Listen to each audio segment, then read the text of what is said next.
Swati Rajput MSc classes में आपका हार्दिक स्वागत करती हूँ।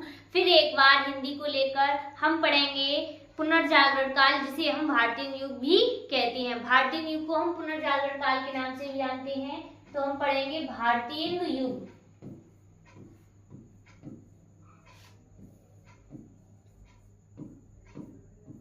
जिसे हम पुनर्जागरण काल भी कहते हैं।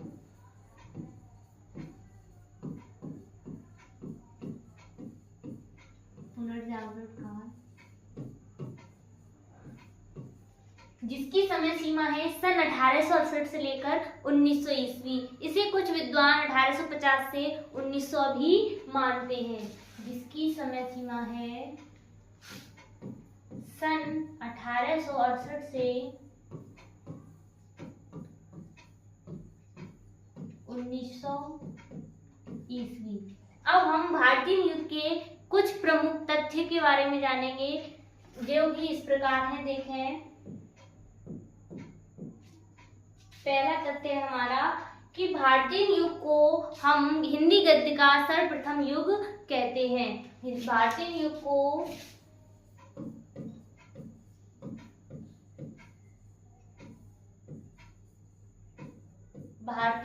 को हिंदी गद्य का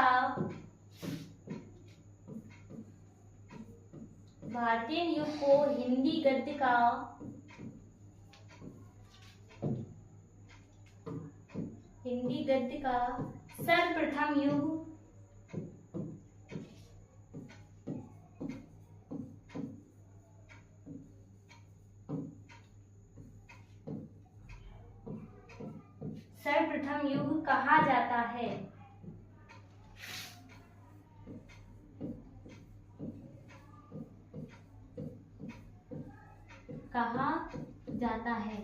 भारतीय युग को हिंदी गद्य का सर्वप्रथम युग कहा जाता है। दूसरा पॉइंट है कि हिंदी के क्षेत्र में भारतीय नरसिंह जी ने बहुत महत्वपूर्ण योगदान दिया, इसलिए भारतीय नरसिंह जी के नाम पर ही इस युग का नाम भारतीय युग पड़ा। तो लिखेंगे हम क्या कि हिंदी के क्षेत्र में, दूसरा तथ्य है हमारा, हिंदी के क्षेत्र में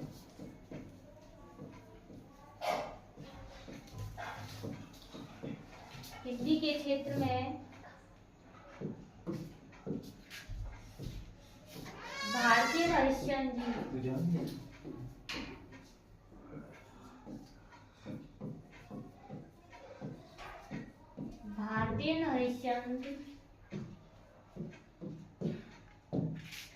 जी के विशेष योगदान के कारण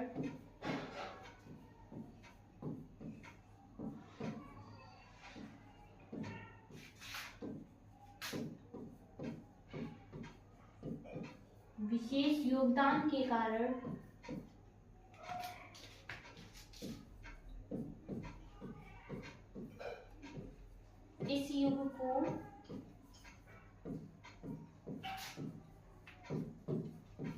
भारतीय युग नाम दिया गया।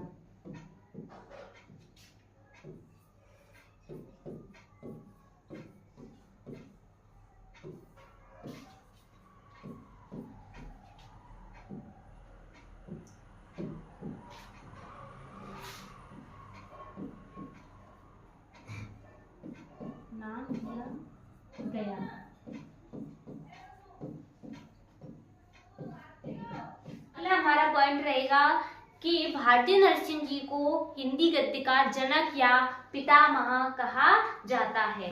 तो अगला हमारा पॉइंट है भारतीय नरसिंह जी को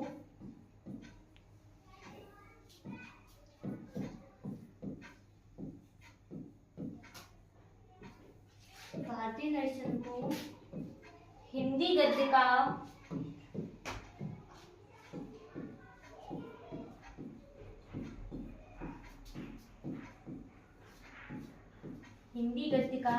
जनक या पितामह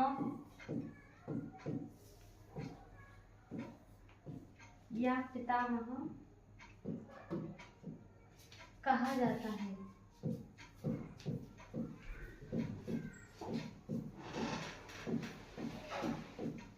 फिर हमारा अगला पॉइंट रहेगा, इस युग में भारतीय युग में सन 1893 ईस्वी में नागरी प्रचारणी सभा की स्थापना की गई। यह हमारा बहुत महत्वपूर्ण पॉइंट रहेगा कि सन 1893 ईस्वी में नागरी प्रचारणी सभा की स्थापना की गई। तो देखें अगला पॉइंट है हमारा, इसी युग में मतलब भारतीय युग में, इसी युग में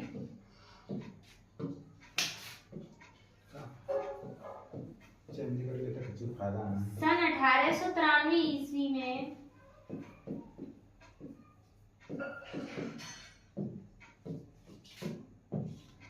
नागरी प्रचारणी सभा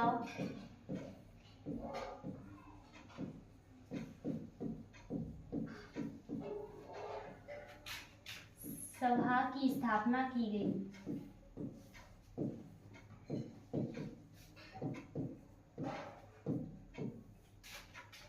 यह हुई थी।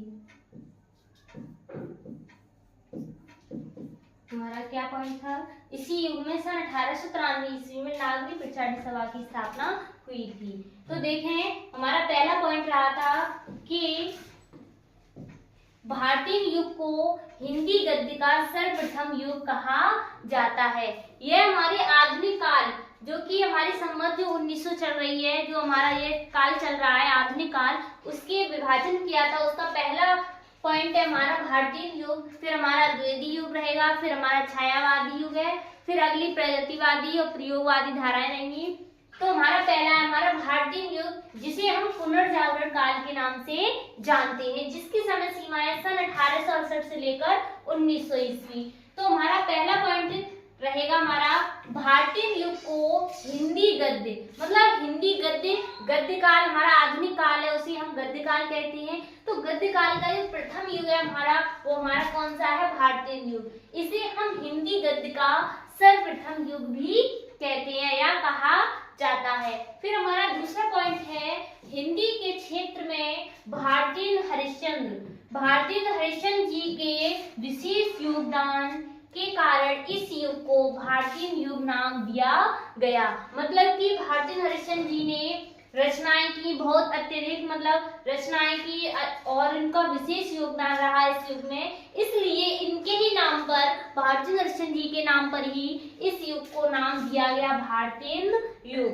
फिर हमारा अगला पॉइंट रहेगा, भारतीय हरिश्चंद्र जी को हिंदी गद्य का जनक या पितामह कहा जाता है। यह हमारा बोर्ड परीक्षा में बहुत बार पूछा भी गया है यह सवाल, कि मतलब हिंदी गद्य का जनक किसे कहते हैं या पितामह किसे कहते हैं। तो हमारे कौन है, भारतीय हरिश्चंद्र जी हमारे कौन है, हिंदी गद्य के जनक या पितामह है। फिर हमारा अगला पॉइंट है, इसी युग में सन 1893 ईस्वी में नागरी प्रचारणी सभा की स्थापना हुई थी। यह भी हमारा बहुत बार पूछा गया है सवाल कि मतलब नागरी प्रचारणी सभा की स्थापना किस युग में की गई। तो हमारी रहेगी भारतीय युग। कौन सी, भारतीय युग में सन 1893 ईस्वी में नागरी प्रचारणी सभा की स्थापना की गई थी। अब हम भारतीय युग की जो प्रमुख कवि और उनकी रचनाएं होंगी वो हम अगली क्लास में कराएंगे। शेष आज के लिए धन्यवाद।